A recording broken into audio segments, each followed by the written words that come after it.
Magandang araw bagong Pilipinas. Narito ang Police News Express sa oras na ito. Iniharap ni Pastor Apollo Quibloy at iba pang akusado sa isinagawang press briefing na pinangunahan ni SILG Attorney Benjamin Abalos Jr. sa Camp Crame, Quezon City. Narito ang report ni Patrolwoman Queenie Babes Arindain. Nagsagawa ng press briefing na pinangungunahan ni DILG Secretary Benhor Abalos Jr. na nilahukan ni Chief PNP Police General Romel Francisco D. Marbil at Police Brigadier General Nicolas D. Torre III Lunes nitong hapon, Setyembre 9, taong kasalukuyan na ginanap sa PNP Multipurpose Center, Camp Crame, Quezon City.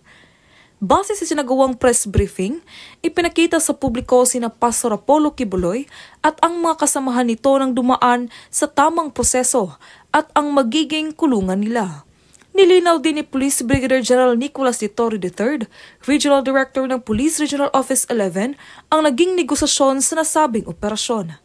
Inilahad ni DILG Secretary Benhor Abalos Jr.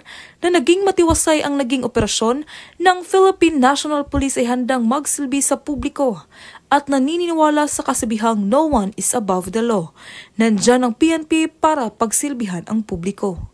Pinagmamalaki po ang Philippine National Police na handa magsilbi sa publiko. Sabi nga ni Chief, no one is above the law. Andiyan ang Philippine National Police para pagsilbihan kayo. Mabuhay ang PNP. Once again, thank you very much, Attorney. Mula dito sa Davao Sur Police Provincial Office, ako ay yung PNN correspondent, Patrolwoman Queenie Babes Arindain, alagad ng batas sa gataguyod ng balitang pulis. Maraming salamat, Patrolwoman Arindain.